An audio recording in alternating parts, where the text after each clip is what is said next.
our first witness, NBI Agent Kalilong. And with that, Your Honor, we would like to request that Attorney Virgil Ligutan, Attorney Amado Ligutan be recognized, Your Honor.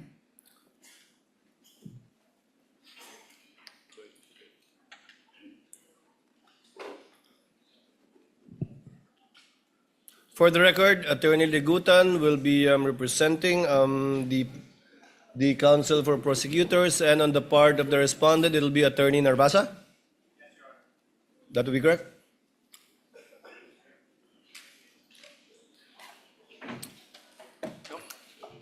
By the way, while we're waiting for the witness, Attorney Narvasa, if you recall yesterday, Attorney Ligutan, in response to a question by a senator judge,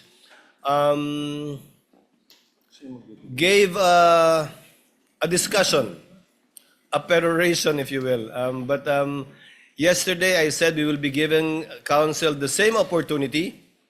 I cleared it earlier with Senator Pia Cayetano, who wanted the statements deleted from the record. However, since this is a televised proceeding, nakita na eh, napakinggan na eh. So i-erase ko man sa record, baliwala na lang. The fairest thing to do is to give you an opportunity as well. Attorney Ligutan spent 5 minutes and 18 seconds delivering his discussion. The court will give you the same time after your cross-examination with a warning. With a warning and reminder from the presiding officer that the presiding officer will not tolerate such perorations again by either party, even if it is in response to a question of a senator judge, and the presiding officer will try to remind as best we can senator judges to let the witnesses present the evidence of both parties instead of the counsels presenting both facts and law through their statements.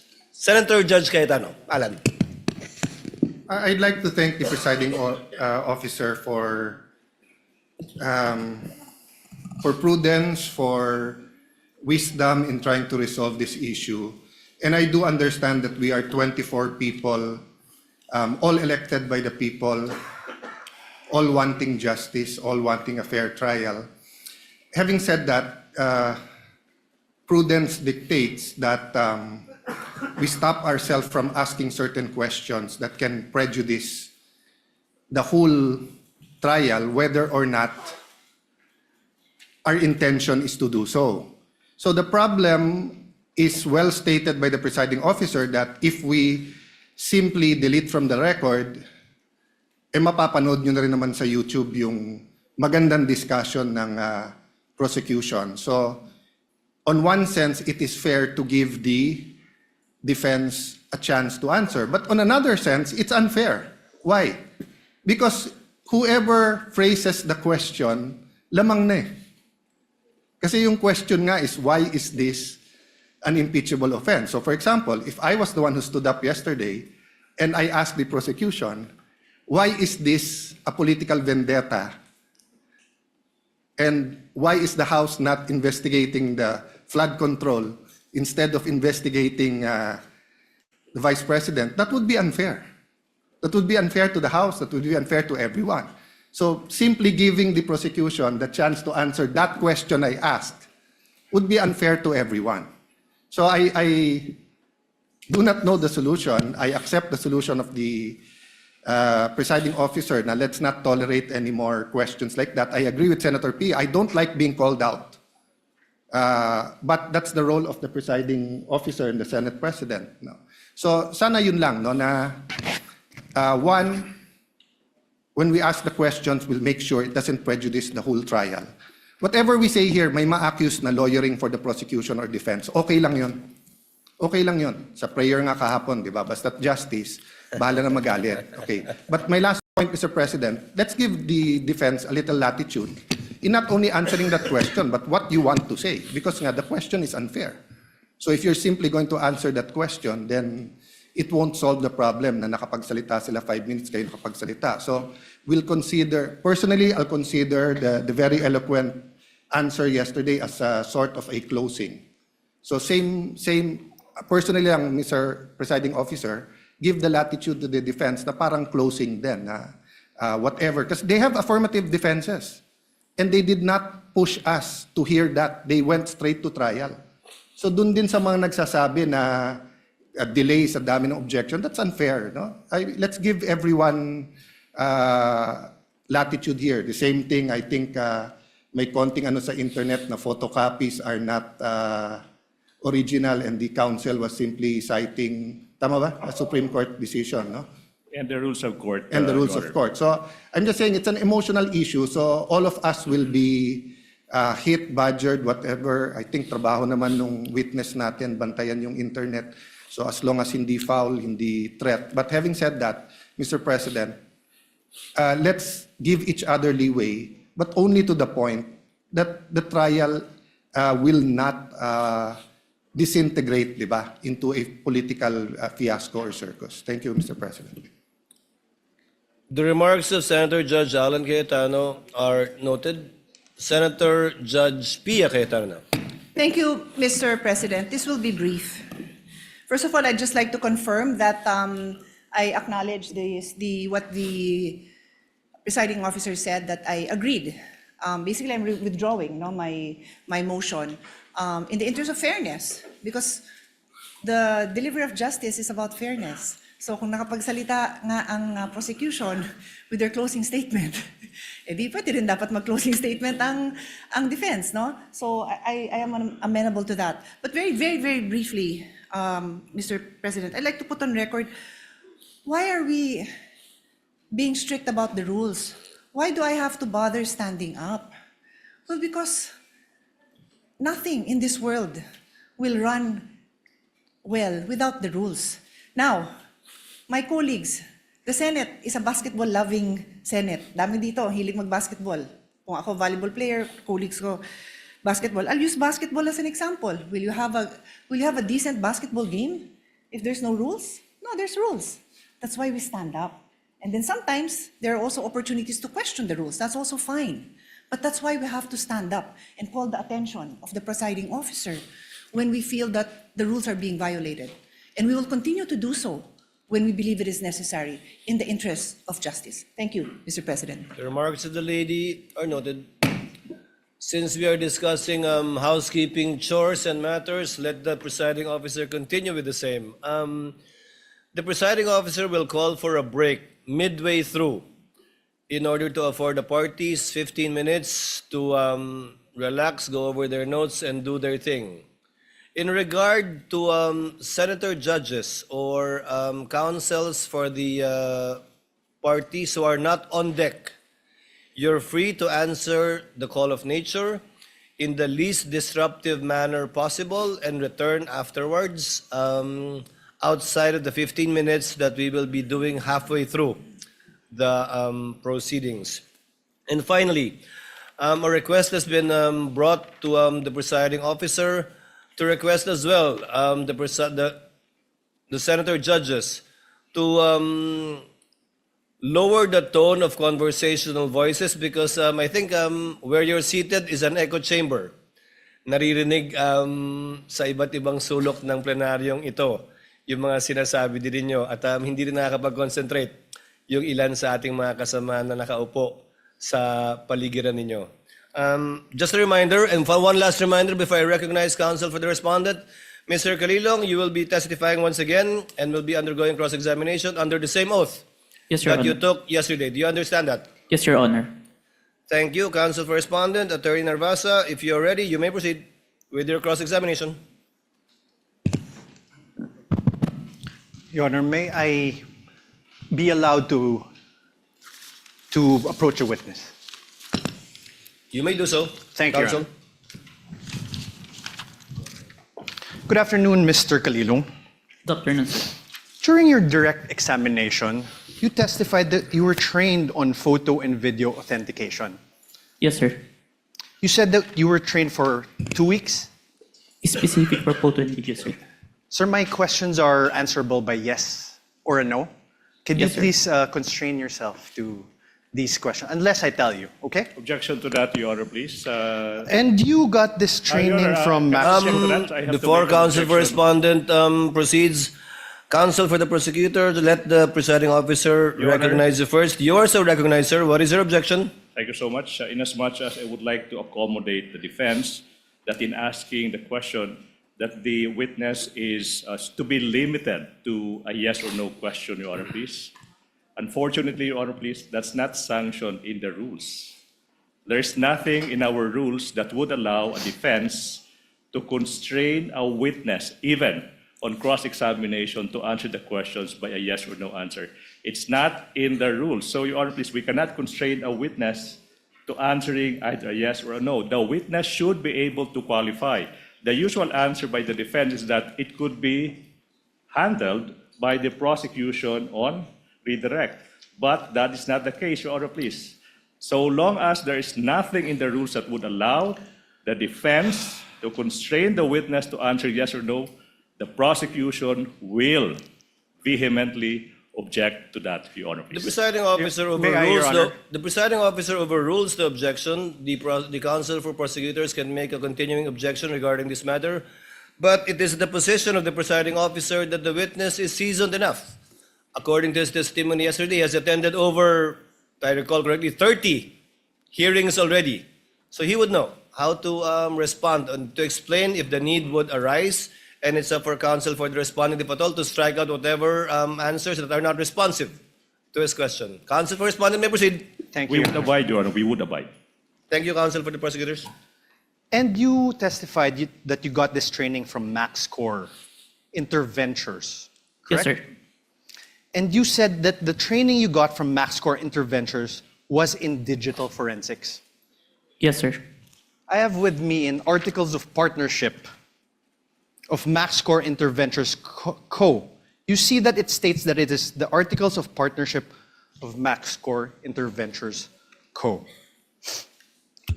Whether the videos presented yesterday are AI generated or authentic. So are you experienced enough analyzing whether a video is AI generated or authentic? Yes, Your Honor. What makes you say that? Based on my experience, Your Honor, and the video itself, it's a 2 hours long. Normally, an AI-generated video will only last a short second, sir. So the video that was presented yesterday, where we saw the VP was saying something or talking to that effect. Did you do something, or what kind of system did you observe or follow to ensure whether that video was AI generated or authentic? Based on personal observation, sir. Personal observation. Yes, Your Honor. Okay, a few more questions. Therefore, will you be able to say that the video presented yesterday were AI generated or authentic?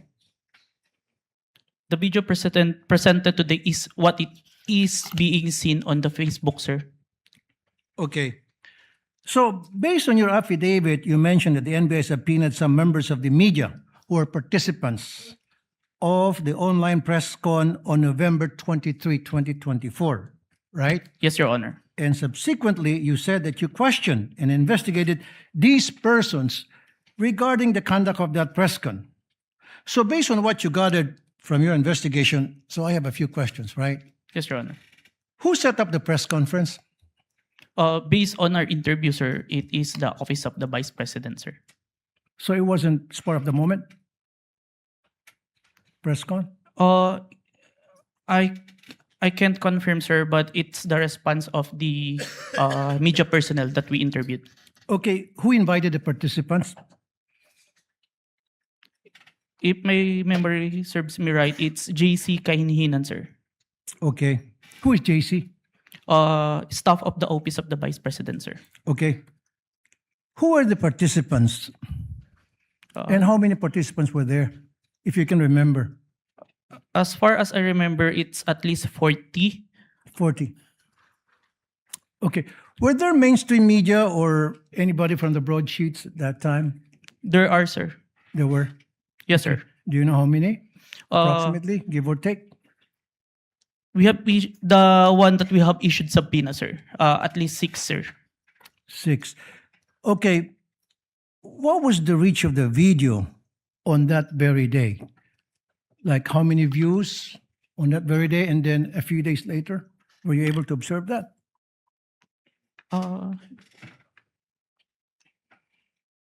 I can't remember, sir. You can't remember. Okay, how did it spread? O paano kumalat sa SOCMED yung videos that was presented yesterday, as far as you know, when you did an investigation? It became trending, sir.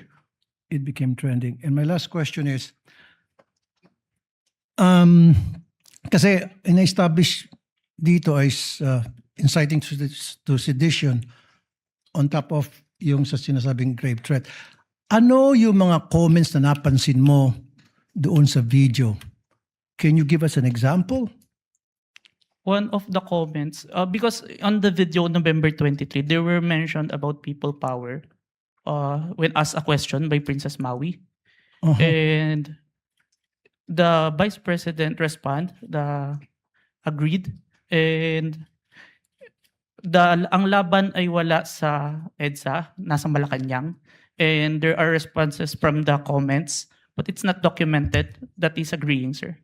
No further question, Mr. Presiding Officer. Thank you, Senator Judge Tulfo. Senator Judge Aquino, thereafter Senator Judge Pangilinan. Senator Judge Aquino has 2 minutes. You may proceed, sir. Maraming salamat, Mr. Presiding Officer. Mr. Kalilong, kanina may nabanggit na 2 affidavit, isang January at isang February. Yung January ay binalik sa inyo, tama po ba? Yes, Your Honor. And there were 7 grounds why it was returned to you, is that correct? 7 points. Can you narrate what are the 7 points that you addressed? Is that the correct term that you addressed in the second affidavit? Yes, Your Honor. Can you name them, please? May I have the certificate, sir? The certification, was it counsel for the respondent? Your Honor, may I Yes, get you the may doc- approach Thank and you, show him the document being alluded to by Senator Judge Aquino.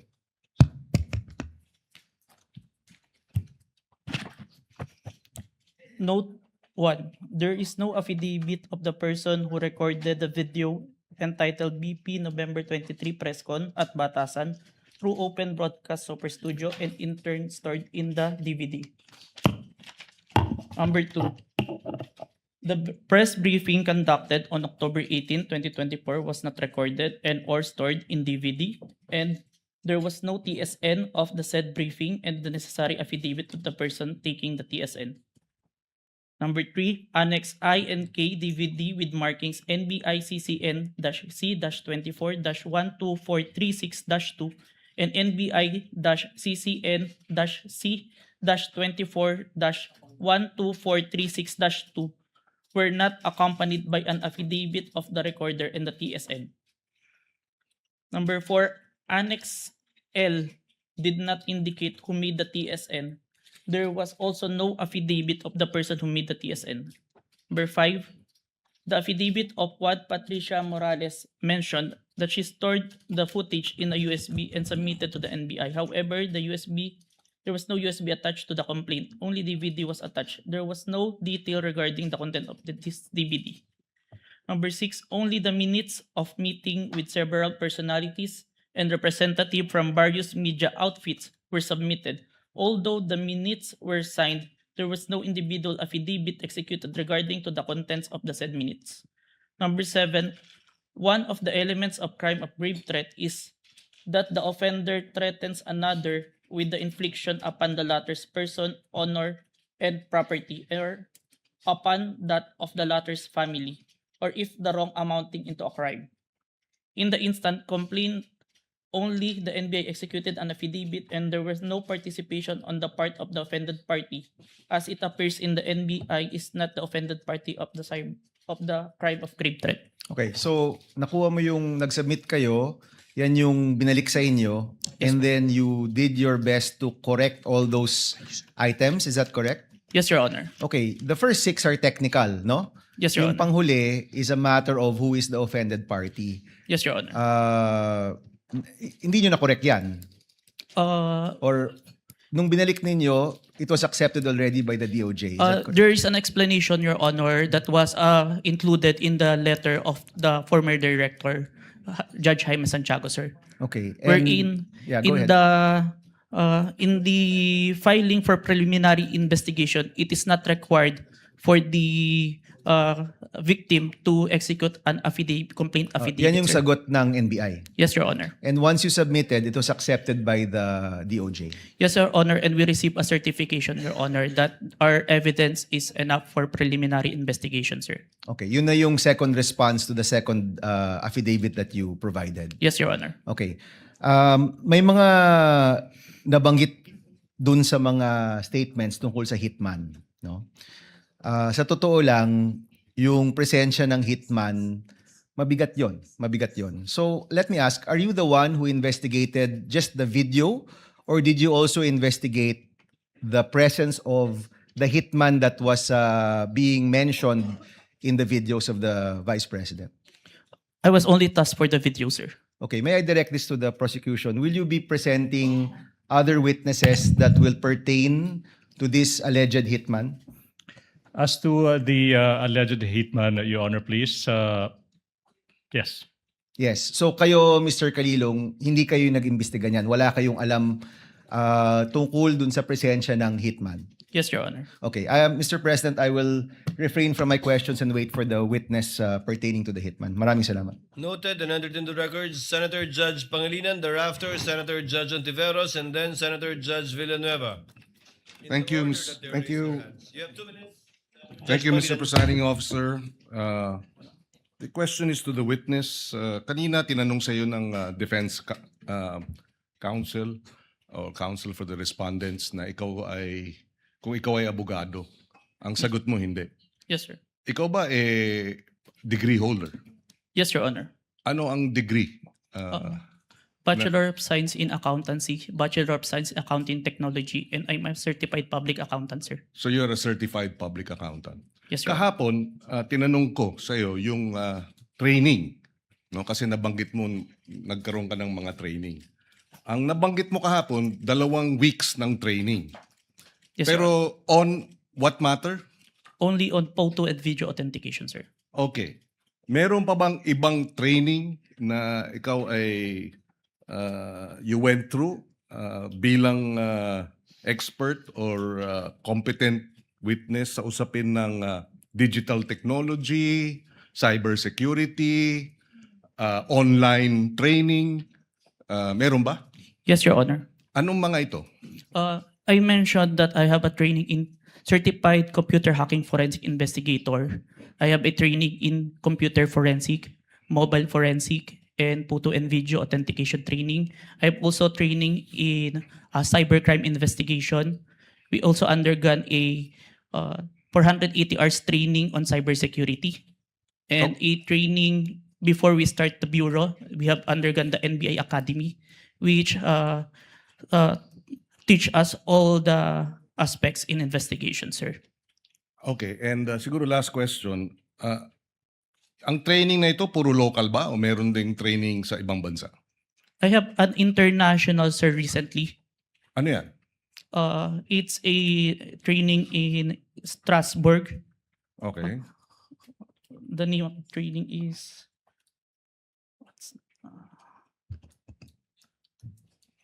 Saang lugar na lang, Mr. Witness? Strasbourg, Germany? France? Strasbourg, France, sir. Oh. It's a 5 days training, sir. And meron pang ibang international seminars na inattendan mo? International, sir, but it is conducted locally, the Interpol, sir. Interpol. Yes, Your Honor. Okay. I have no further questions. Thank you, Senator Judge Salamat. Pangilinan. Senator Judge Ontiveros is recognized. You may proceed, ma'am, and you have 2 minutes. Salamat po, Mr. Presiding Officer. Para sa Counsel for the Defense, Mr. Presiding Officer, just for clarity, ano pong relevance nung video na ipinakita ni Attorney Zuleika Lopez? Sinasabi po ba ng depensa na yung mga alleged threats o alleged incitements ni VP Duterte ay prompted nung detention ni Attorney Lopez? Yes, Your Honor. There was a systematic oppression made by the House of Representatives dating back from their even before their mini trial, Your Honor. The committee headed by Representative Joel Chua began investigating the Vice President and her people, even when Attorney Zuleika Lopez was being interviewed by the House Committee of Quadcom Committee, Your Honor. Even if she was answering the questions faithfully and to the best of her ability, she was cited in contempt, detained. Her lawyer was not allowed. Her lawyer was not allowed to be with her when they were trying to detain her in the Women's Correctional Facility, Your Honor. So, Mr. Presiding Officer, Counsel for the Defense, position po ba ng depensa na pwedeng palampasin ng alleged grave threats kung may masasabing lehitimong dahilan para magbanta? Your Honor, that is not the point. No. Mr. Presiding Officer, I am making a point through my question and I am asking the good counsel for the defense dahil sinabi nila there was a systematic oppression that yes, yan po ang nag-prompt nung alleged grave threats and alleged incitements ng Vice President na prompt po ng detention ni Attorney Lopez na kanyang inilarawan sa ipinakitang video kanina. Kaya itinatanong ko kung yan ba ang posisyon ng depensa na pwedeng okay lang or pwedeng tanggapin ang grave threats kung may masasabing lehitimong dahilan para magbanta.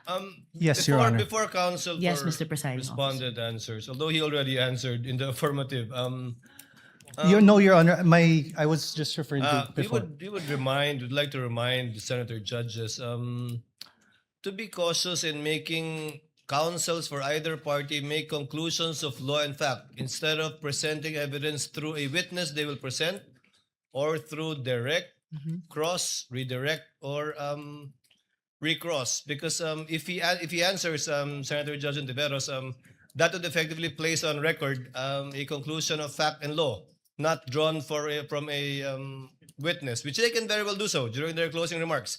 And when I allow him to speak by way of repartee to the peroration yesterday and discussion yesterday by counsel for the prosecution. But other than that, as agreed with some of the senator judges, we would try to limit the answers of the counsels for the parties. With your indulgence, Senator Judge Ontiveros, please. I submit, Mr. Presiding Thank you, ma'am. Officer, may I just in closing make of record that I also appreciated and also submitted to the ruling of the presiding officer yesterday because I appreciated that it partook of the history of impeachment proceedings in this court.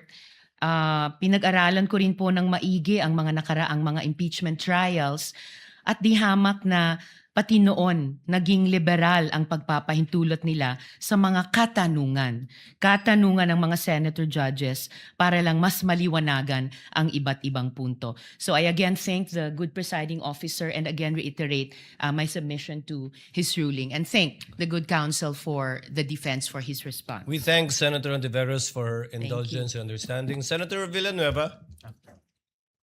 And thereafter, Senate President Gatchalian. You may proceed, sir. You have 2 minutes. Thank you, Mr. President, Mr. Presiding Officer. May I just point out something to the witness? Mr. President, Your Honors, the witness mentioned yesterday that reported statements of the Vice President were referred to the Presidential Security Command and evaluated in coordination with the National Security Council.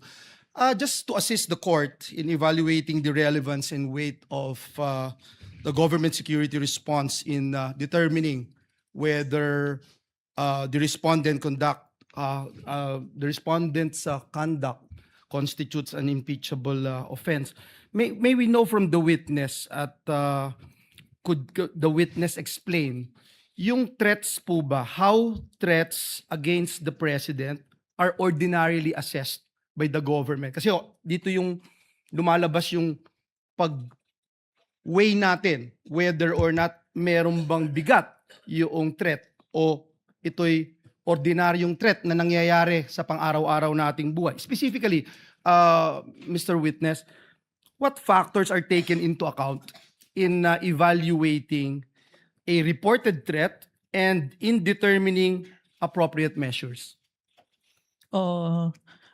I can't answer on the part of the NSC or TNO because I'm not part of the institution. In your ano po, in your capacity as an In my agent? capacity, Yes. one of the consideration if it's a active threat, if it's the one giving the threat is capable of doing so. Meaning, If someone high-ranking officials, and if you say an high-ranking and have official, a capability or power over to implement those such threat, it is considered, sir. example, a mayor, perhaps? Would you say a high-ranking official? A congressman? Not- Or yung basihan po ng kanyang threat. Kunyari, ang threat ko, dadalhin kita doon sa buwan. Wala naman akong space shuttle. So, wala din pong bearing yon. Is that the correct assumption? Not only, sir, but also how it was delivered, sir. Like what was mentioned in that I mentioned previously, it was mentioned that no joke, no joke. It's a serious. So that is the One of the considerations, that's sir. the consideration. Thank you very much. And lastly, Mr. Witness, you made mention na submit mo sa DOJ nung January 30. Is it the same affidavit that you submitted to the HOR? The one that submitted to the HOR is the affidavit dated February, sir. So that's the latest. Yes, sir. The one that complied with the requirements of the DOJ, sir. Thank you very much for that clarification. Thank you, Mr. President. Thank you, Senator Villanueva. Before I recognize Senate President Gatchalian and thereafter Senator Erwin Tulfo, may I remind Attorney Narvasa that your 5 minutes, you'll be given your 5 minutes after the questions of the senator judges and before we recognize the counsel for the prosecutor for his redirect. Senate President Gatchalian is recognized. you, You may Honor. proceed, sir. You have 2 minutes. Thank you, Mr. May I be Presiding clarified? Officer. I believe that we would do it after recross. So You it's- want, I heard cross. Sorry, After Your we Honor. cross. Yes, Your Honor. Thank you, Your Honor. Better for us. Yes, Your Honor. Thank you, Mr. Presiding Officer. I just have a few questions, clarificatory questions. Narinig ko ho kanina ginong testigo na nasabi niyo may 40 media personalities doon sa press con. Tama po ba? Yes, Your Honor. Pero ang inyong inimbitahan, 6 lang. Yes, Your Honor. Bakit 6 lang? The 40, we see the number of participants, but the number of person who asked the Vice President during that time, it's limited. And we consider who we sure that is present during that time, Your Honor. Meron bang kayong criteria kung paano pipiliin itong mga media personalities or kung sino lang ang nagtanong? Kasi kahit hindi ka naman magtatanong, nandoon ka naman, naririnig mo yung mga diskusyon, meron ba kayong mga criteria kung paano pumipili ng media personalities? Yung sure po namin na present during that time. Kasi kapag hindi po kasi kayo nagtanong, hindi po magpa-pop up yung mukha nyo tsaka yung pangalan nyo. Okay.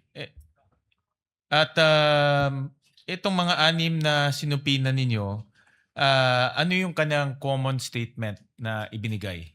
Kinonfirm po nila na present sila during the November 23, 2024 press conference and yung utterance po ni Vice President narinig po nila. Okay, I believe ilan dito sa mga personalities ay ipapatawag rin.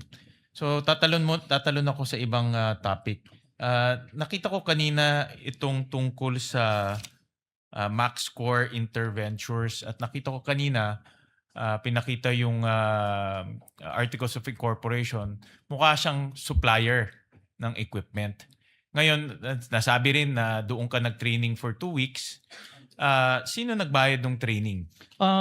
Sir, the training is included in the procurement of digital forensic tools In the procurement document, it ni-require po si MaxCore na mag-provide po ng training included in the equipment, sir. Yung paggamit ng equipment. Tsaka yung ano po, yung process po ng digital forensic as a whole. Yung kanya lang pag sila ba ay 'di ba sa mga IT, let's say Oracle, alam natin kilala yan pagdating sa IT. Si MaxCore ba ay kilala pagdating sa digital forensic training? Kasi sa alam pag nakita ko kanina talagang supplier sila, but are they a well-known or internationally renowned training organization? It's not the MaxCore itself, but it's the trainer that they provide, sir, that is capable in training us, sir. Itong trainer na ito, certified siya in this type of technology? Yes, sir. The trainer has a lot of certifications in relation to digital forensics, sir. Can you name a few certification na meron itong trainer na ito? I can't remember, Like, let's sir. say Oracle or let's say Microsoft, di ba? May mga ganyan No, yan. sir. CompTIA, sir. CompTIA training. I believe he also have a certified ethical hacking certification and a lot more, sir. When it was presented to us, sir. All right. So itong mga trainers nito ay certified trainers na pwedeng mag-train sa iyo at magiging certified ka rin.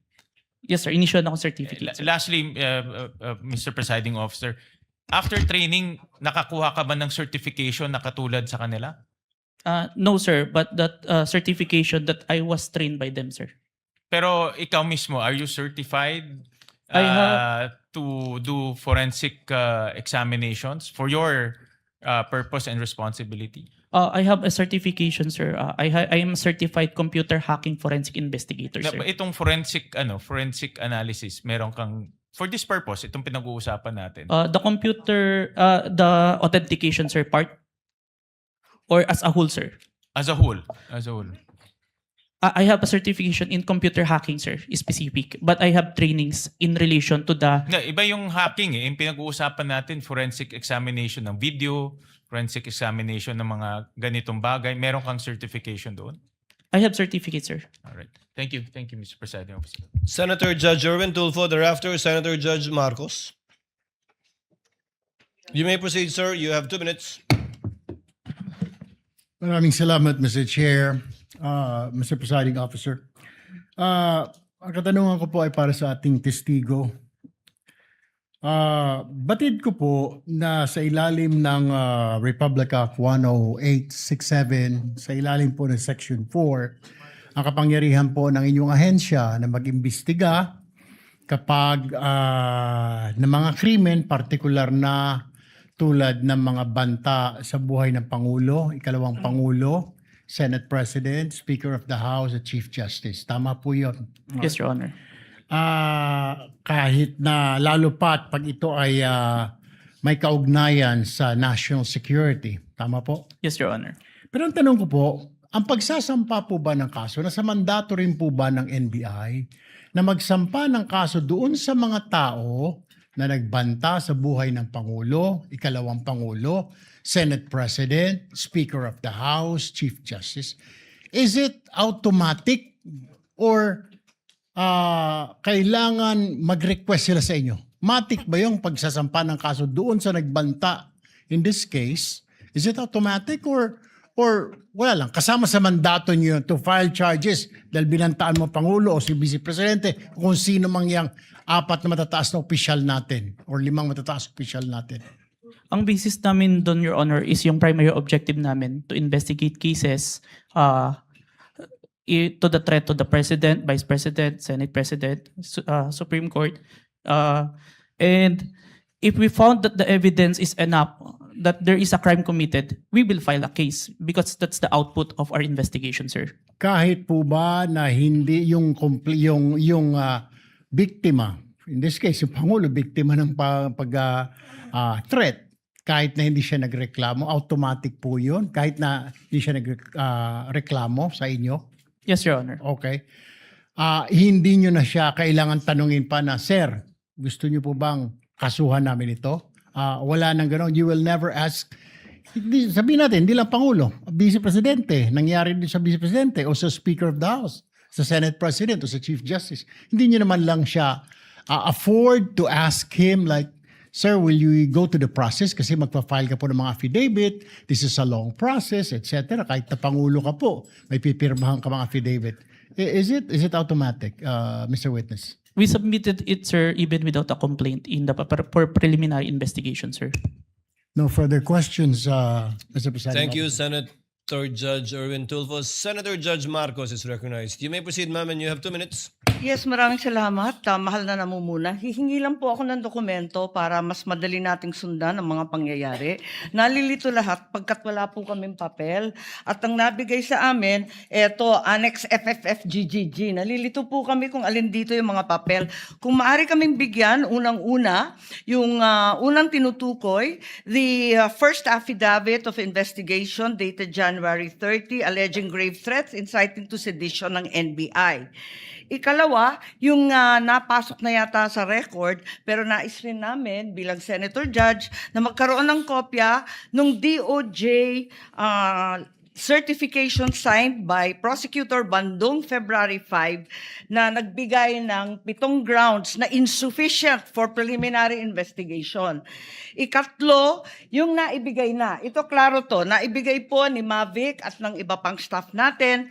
Yung February 10, yung ikalawang amended na ibinigay na revised affidavit of authentication, February 11.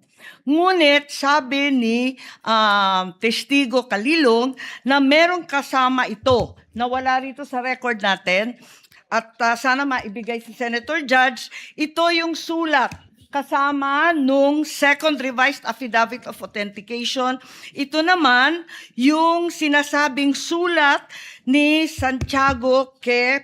Fadulyon ng DOJ na nagsasaad na hindi kailangan na may private complainant yung sina Presidente, ang First Lady at saka yung dating Speaker dahil base sa kaso ng Santos Concho versus DOJ na 2008, hindi daw kailangan yung private complainant. May we also have a copy of the same. Finally, may we urge that a copy also be given of February 14 certification of DOJ asserting that the revised affidavit of investigation was finally sufficient.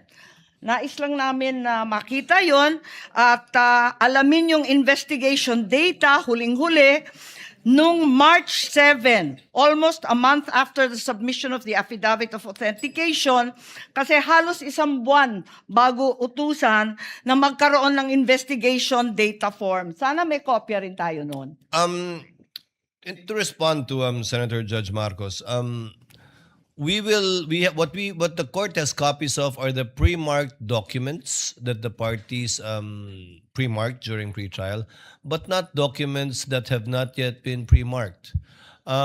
Most of the documents you mentioned that was discussed by counsel for respondent has not yet been pre-marked. They only used it to confront via cross-examination the witness of the prosecution. But the ones we have, we will furnish you with a reminder, of course, Senator Judge Marcos, that these documents have not yet been formally offered by either party. And we still have to await formal offer before the court rules on the admissibility, if at all, of these documents. But we will endeavor to furnish the good Senator Judge with whatever the clerk has. Yes, Your Honor, if I may. if we could be provided with whatever the clerk has and adequately identified, not as GGGGG or FFFFF, at sana kung mabuo yung mga dokumentong sinasabi sa lalong madaling panahon. Maraming salamat. We will endeavor to comply as best we can, Senator Judge Marcos. Same issue. Senator Judge Alan Cayetano, Peram ng GG. what is your pleasure, sir? Mr. President and Mr. Presiding Officer, before I ask to be allowed to ask a question, can I just follow up yung kay Senator Marcos, including the ruling yesterday? Just in the interest of all Senator judges being able to follow closely, especially kami sa first row kasi medyo nagkaka-stiff neck na kami.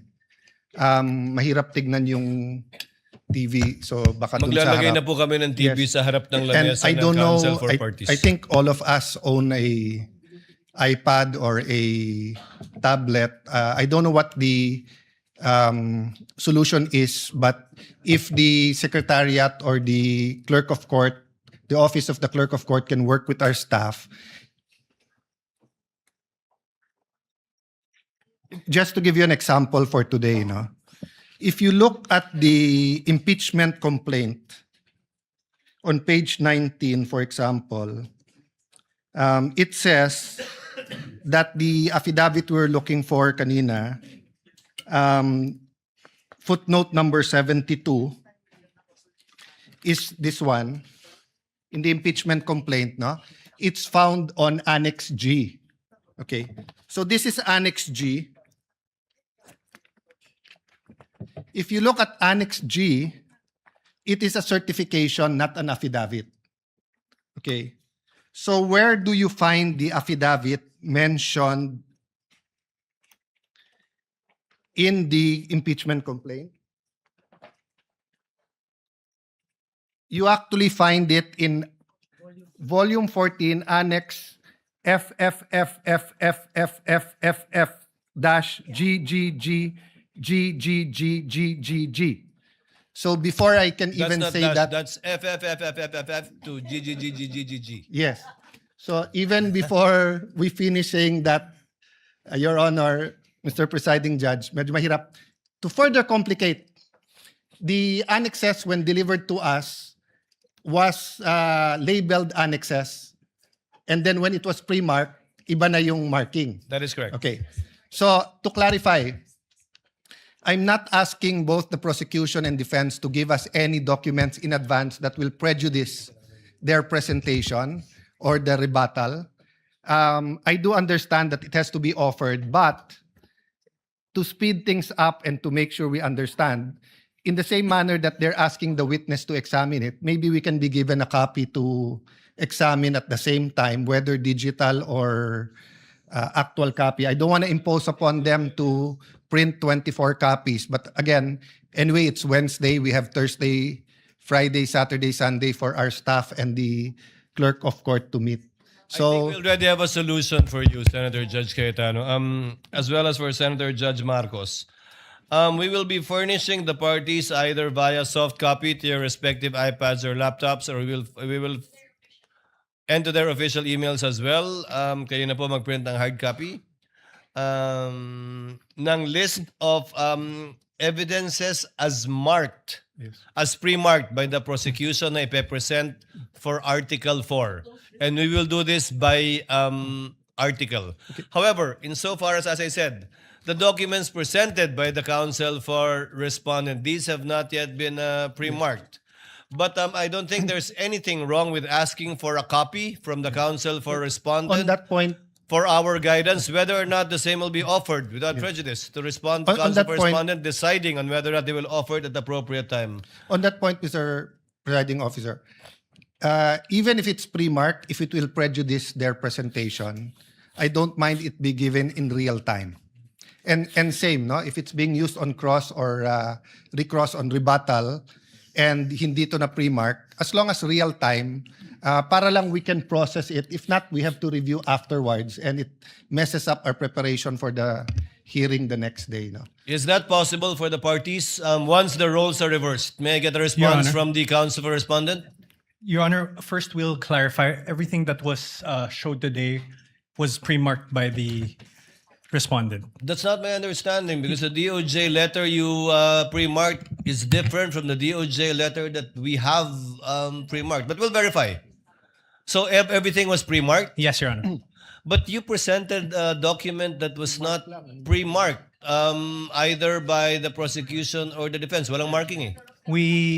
I presented all that. So if it was pre-marked, it's our lookout. Then then there's no problem furnishing the senator judges with a copy of the same. We have no problem with that, Your Honor. Senator Judge Alan Cayetano's concern has no basis if it was all pre-marked. Apparently, it was our oversight. Yes. Counsel for the prosecutors, would that be possible? Yes. To furnish it? I think what counsel for respondent did earlier helped us out a lot. Plastering it on the screens, whatever affidavit you were presenting. I think counsel for the prosecutor should do the same. Yes, Hindi naman Mr. bawal Presiding Officer. magkopyahan dito eh. Okay lang. Senator Judge Cayetano? Thank you. Yeah, and just to clarify, the 2 minutes is the question, not including Yes, the yes, of answer. course. No? You have 2 minutes if you want if to start they- with asking questions. Yes, if they ask to repeat the question, please don't count that. No, 2 minutes is long We will- with short questions, but many of us want to get to the bottom of it, end up only asking 1 or 2 questions. So just a little bit We liberality. will be lenient, Yes. Thank you. Senator Judge Thank you Alan very much. Cayetano. You Appreciate may it. proceed, sir. You have 2 minutes.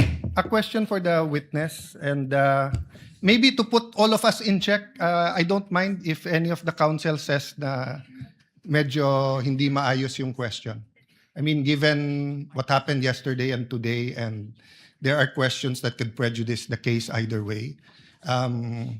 As long as we call each other out respectfully, to the both counsels, you cannot correct a senator judge, but I don't mind if you think it prejudices. That's your duty to your client. Yes, sir. So this isn't the start of the 2 minutes yet. Sa magandang hapon, Mr. Witness. Good afternoon, Your Honor. Medyo mahaba na yung pag-upo mo dyan, but allow me a few questions. No? Yung circumstance lang, so paano nagsimula yung investigasyon na na-involve ka? Were you from the start o hindi? At written instructions ba to? O sinabi, oy, may investigasyon tayo? Just konting clarity, paano na umpisa yung specific investigation? And was it based on the November 3 video? Tama ba? November 23, Your Honor. Okay. It all started, I received a phone call, sir, from my executive officer that there is a video wherein there is a statement given by the Vice President, which is classified as threat, and I was tasked and assigned to investigate the case, sir. Okay. So basically, ganun yung pagkasabi na I'm tasking you to look at the video, investigate. Yes, Your Honor. Were you working alone or with a group? With a group, Your Honor. NBI group? Yes, Your Honor. And was this, is there an interagency also or just purely NBI? Don't have personal knowledge. Maybe our chief, sir, has the Okay. knowledge on that, sir. Yes. No, that's all I asked for naman, yung personal knowledge. Yes, Your Honor. So pakiulit mo yung sinabing, how exactly sinabi sa'yo na tignan mo yung video, imbestigahan mo, or may statement? So, To be specific, sir, as far as I remember, may statement si Vice President regarding the November 23 press conference na kung saan may pagbabanta na naganap, Okay. pakiimbestigahan. pakiimbestigahan. So ganun ka-general. May Yes po. pagbabantang naganap, pakiimbestigahan. Yes po. And you proceeded by watching the video. Yes, Your Honor. And when you watched the video, you got to the part na may pagbabanta. No, Your Honor, I first don't know which part of that. So you watched the whole video, of course. First, the clippings, Your Honor. Okay. Then I look for the whole video, Your Honor. Then you watched the whole video. Yes, Your Honor. And thank you for your honesty. So after the clipping, tapos the whole video, what did you do next? You reported or you made your recommendations? I don't understand the process lang kasi. Upon identifying the whole video, I informed my executive officer that I identified the video, Your Honor. And then yung sinabi mo yesterday, then you started looking for patterns. That's why you looked at yung dating mga video ni Vice President. Yes, Your Honor. So you started investigating the threat against the President, the First Lady, and the former Speaker of the House. Yes, Your Honor. Did you investigate the threat against the Vice President? We tried, Your Honor. How did you try? It is included in our letter to the Vice President, Your Honor. That's why we were inviting her to proceed to our office to investigate the threats to her life, Your Honor. How about the vlogger who asked her about Oplan or whatever they call that Romanov? Did you invite them? Yes, Your Honor. And did they testify? The Princess Maui did not appear, Your Honor. Did not appear. Did you also look for previous videos that are threatening to the Vice President? We look on the Romanov part, Your Honor. Okay. But we identify a different person who first mentioned the Romanov, Your Honor. Did you coordinate with the PSG? I have no personal knowledge, Your Honor. You yourself? Yes, Your Honor. Maybe our chief, Your Honor. Yeah. But you are aware that the primary responsibility of protecting both the President and the Vice President is the PSG? Yes, Your Honor. So isn't it fair to say that any investigation against a threat to the first family, the President, or the Vice President, you would normally ask the PSG if they received any threat. I have no personal knowledge, Your Honor. No, I'm asking, hindi ba normal sa investigation kung sino yung primary agency na taga-protekta na lumalaban dun sa threat ay tatanungin natin. Yes, Your Honor. So bakit hindi tinanong ng NBI ang PSG? Or in your case, why didn't you ask the PSG?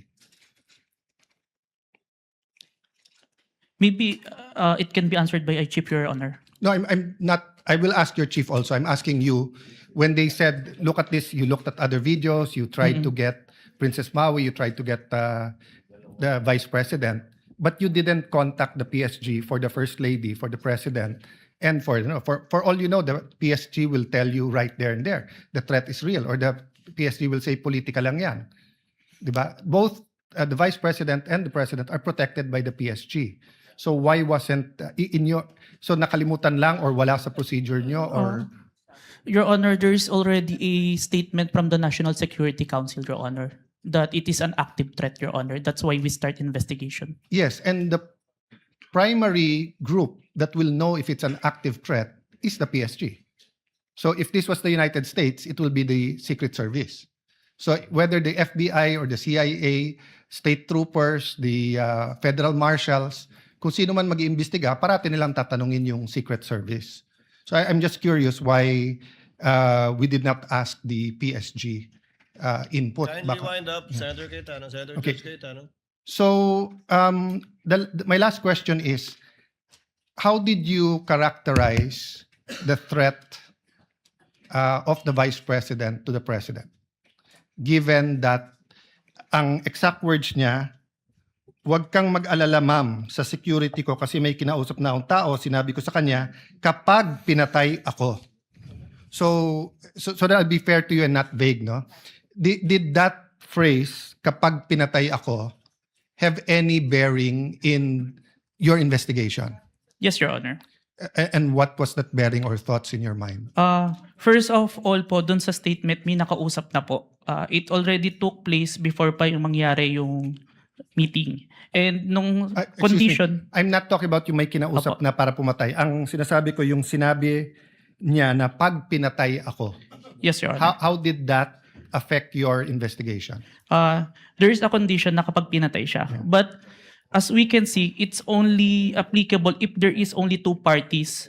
The statement make a loophole wherein a third party can use that na kapag namatay si BP, ma-execute ngayon yung statement ni BP na may nakausap na siya without the participation of the one mentioned, the President, the First Lady, and the Speaker of the House, Your Honor.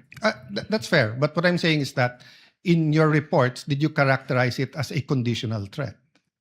Kasi kung hindi naman siya pinatay, the logical implication is that there's no threat against the... So I'm not saying it's not illegal, immoral to contract a killer.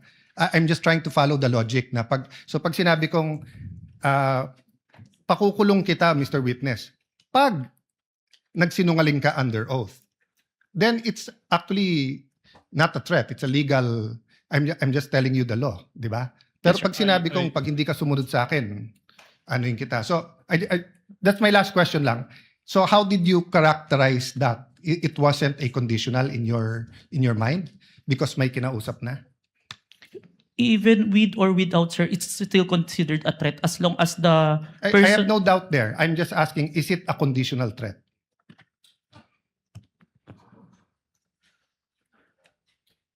Based on our affidavit, sir, I believe it's conditional, which...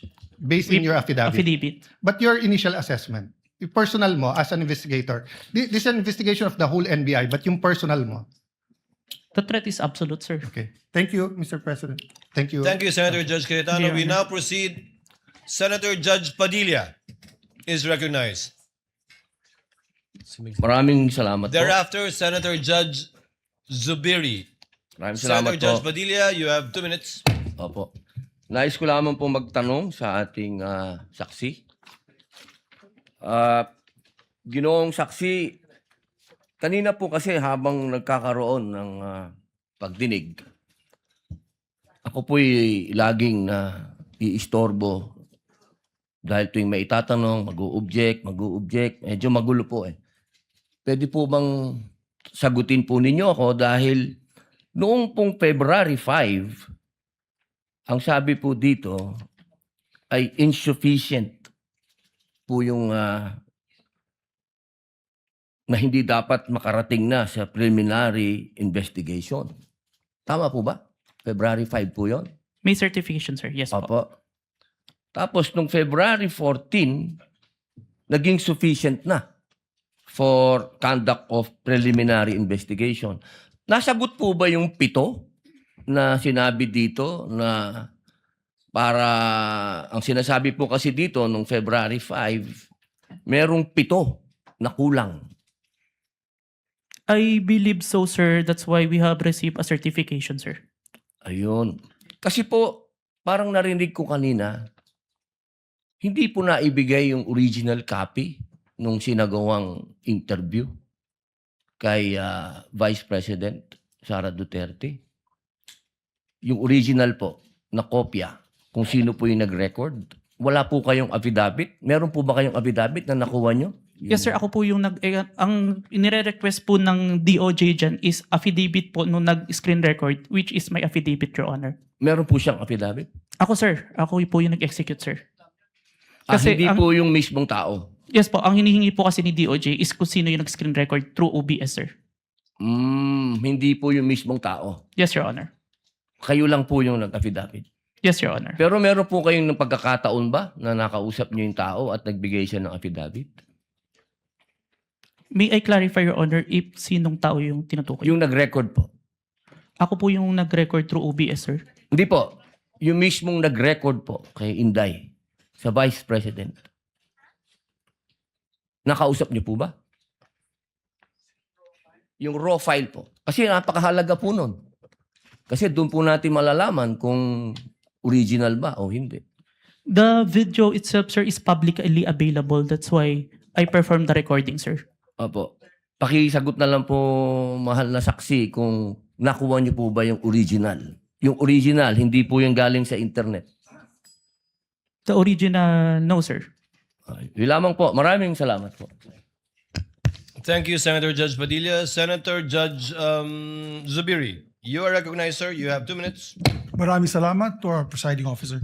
Magandang hapon po, Sir Witness. Good afternoon, Your Honor. Good afternoon. Gusto ko lang magtanong, clarificatory questions lang po ito. Dito ba sa ating bansa, dahil tinatanong ko po ito sa inyo, dahil kayo po investigating body, sa ating bansa, meron bang specific law pagdating sa mga banta sa Pangulo, Pangalawang Pangulo at kanyang mga successors? Or yan ba'y pasok lang sa grave threats, which is applied sa lahat? Applicable sa lahat ng tao? Based on my personal knowledge, sir, it's only on the grave threat, Your Honor. Which is applied to everyone, if I'm not mistaken. No? Kasi sa batas sa Amerika, sa Estados Unidos, meron pong tinatawag na number 18 under the United States Code, Section 871. There is a specific law na pinagbabawal po itong mga threats to the President, Vice President, and its successors. May jail time po ito at may fine na malaki. As a matter of fact, dito sa panahon ni Pangulong Trump, marami na po silang kinasuhan at hinabla at napasok sa kulungan dahil sa paglabag nitong batas na ito. At Secret Service po ang sumasagawa ng investigasyon. Sa atin ba dito, ang NBI ba ang nabigyan po ng kapangyarihan para gawin itong investigasyon under your new NBI code? Under our law, sir, the new NBA law, included po yung investigation to the threats to the life of the President, the Vice President, the Speaker, the Senate President, and the Supreme Court, sir. So, klaro na kayo, nasa kapangyarihan ninyo. Kasi hindi pwede sa Presidential Security Group. Hindi katulad sa Estados Unidos, yung Secret Service ang talagang nanguhuli at nag-imbestiga. Sa atin dito sa Pilipinas, ang NBI po ang nangunguna sa investigasyon. Tama po ba yan o mali? It is within our law, sir. Okay.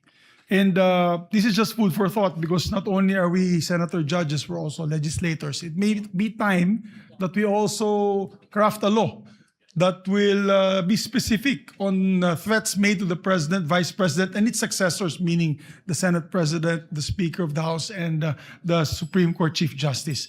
Sa Amerika kasi, sa batas po nila, and I'll just wrap up, the defendant, to secure conviction, the defendant communicated a threat.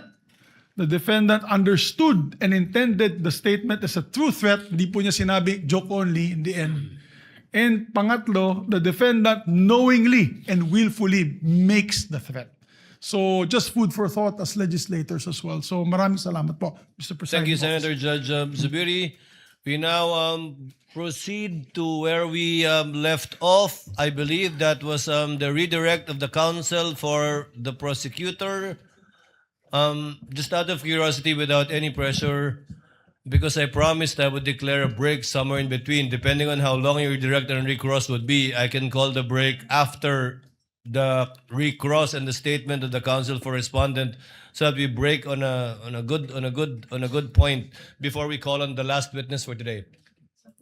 Yes, counsel for the prosecutors. As to the question, if the prosecution will do the direct examination, The redirect. Kung mahaba-haba sorry, pa the yung redirect examination after the cross-examination of the defense, the prosecution decides not to conduct a redirect, Your Honor, please.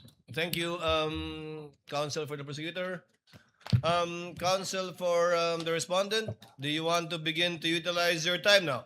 Your Honor, I will turn over the mic to my co-counsel. He will also be the cross-examiner for the next witness. But Your Honor, please, sorry. May I make a manifestation, Your Honor, please, before we proceed, Your Honor, please? A manifestation as to the In statement. connection with what, counsel for the prosecutors? As to the manifestation earlier, that all the documents that have that were confronted, that were Yes. presented to the witness, I believe that the defense said that all those exhibits were pre-marked. But based on our records, Your Honor, please, and then I hope the defense will clarify this for the record. We perused the documents and we don't see that the articles of partnership and the screenshots of the websites that were presented earlier, based on our tally, based on our records, these were not pre-marked, contrary to what the defense manifested. So we would like to seek clarification from the defense. That is correct, Your Honor. Those three documents were not Noted pre-marked. and entered into the records. Thank you so much. Given that there is no redirect and recross, counsel, can you state for the record your name? Good afternoon, Your Honors. I am Mark Sivin Luan for the Vice President. Sir, you have you're aware of the situation. Time was given to the counsel for the prosecutors to make a discussion about whether or not Article 4, the acts alleged in Article 4 constitute an impeachable offense. You have the same time of 4 minutes and 26 minutes, which will round. Before I allow you to continue, kawawa naman si Mr. Calilong. Mr. Witness, Mr. Calilong, Senator Judge Lacson, before we excuse.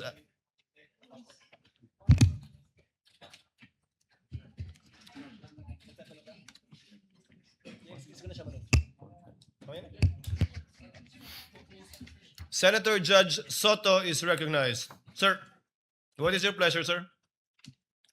Mr. President, Mr. Presiding Officer, are we going to dispense with the witness already?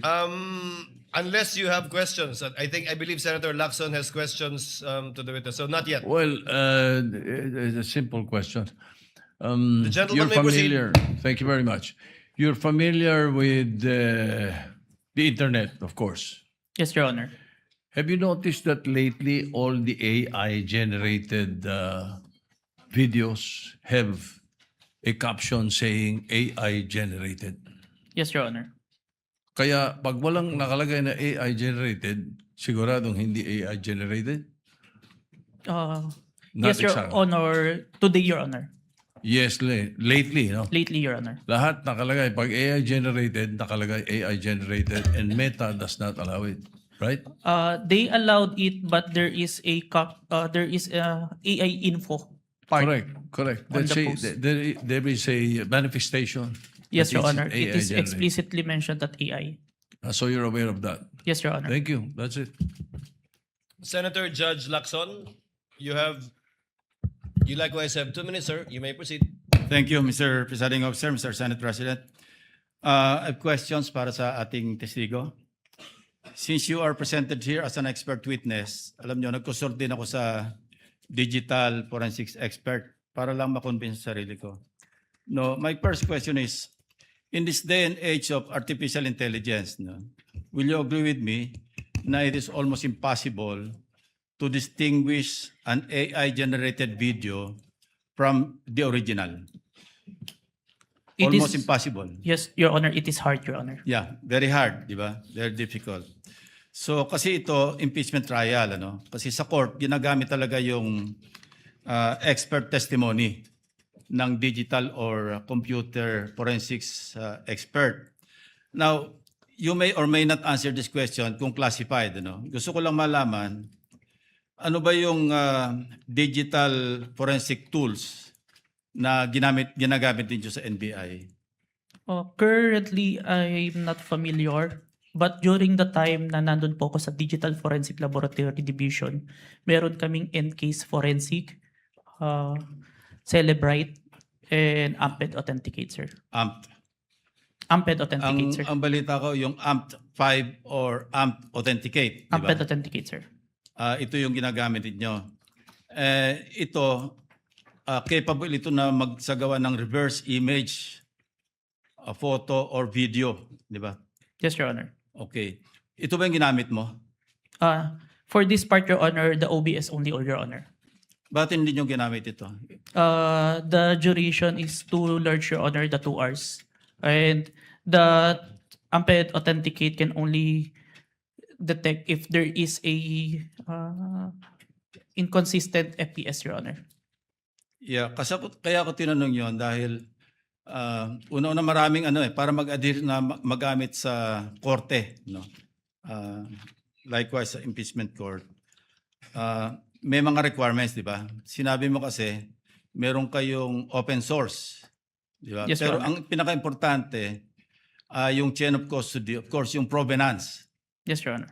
Yung original na pinanggalingan. Yes, Your Honor. Ang sabi mo, pinanggalingan lang Facebook. The Facebook was captured, Your Honor. So, hindi yun ang original, di ba? The screen recording is the original itself as to my authentication, sir. Yeah, and you can attest sa authenticity ng video. Yes, Your Honor. In spite of not being or not having originated from the original. Yes, Your Honor. I compared the recorded with the original and ensured that the contents are identical, Your Honor. Kasi nabanggit mo rin, ginamit mo yung manual comparison simultaneously ng dalawang videos. Yes, Your Honor. Pero again, I will insist na talagang hindi reliable yung manual. Ito yung sinabi sa akin ng digital forensics expert na nakausap ko, no? Ang pinaka mas importante, makuha mo yung original copy, yun nga, yung provenance, di ba?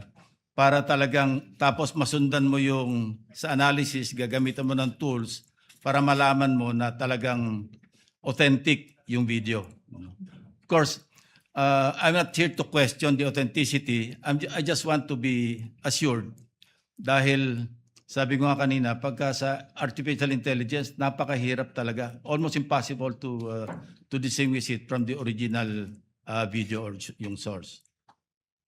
Yes, Your Honor. And you are competent enough doon sila ginagamit yung forensic tools o forensics tools at yung inyong yung competence mo through your training, you know. And experience, Your Honor. And experience. Kasi sabi mo nga, you've been with the NBI since 2021, di ba? Yes, Your Honor. And since then, you have appeared in some 20. At least 30, Your Honor. 30. Yes, Your 30 court hearings. Yes, Your Honor. So, thank you, Your Honor. Thank you, Mr. Presiding Officer. Thank you, Your Honor. Thank you, Senator Judge Lacson. Senator Judge Cayetano, what is your pleasure? Just a clarification addressed to the presiding officer. You may proceed, sir. Apologies, I don't remember if it was one of the counsels or one of the senator judges who asked the witness a while ago whether he was an expert witness, and he said he was a competent witness. That is correct. And there's a The difference presiding between an officer expert confirms that. witness. So he's not an expert witness.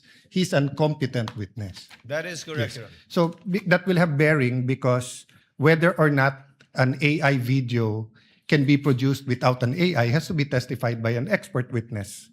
If I may, Wait, yeah, go ahead.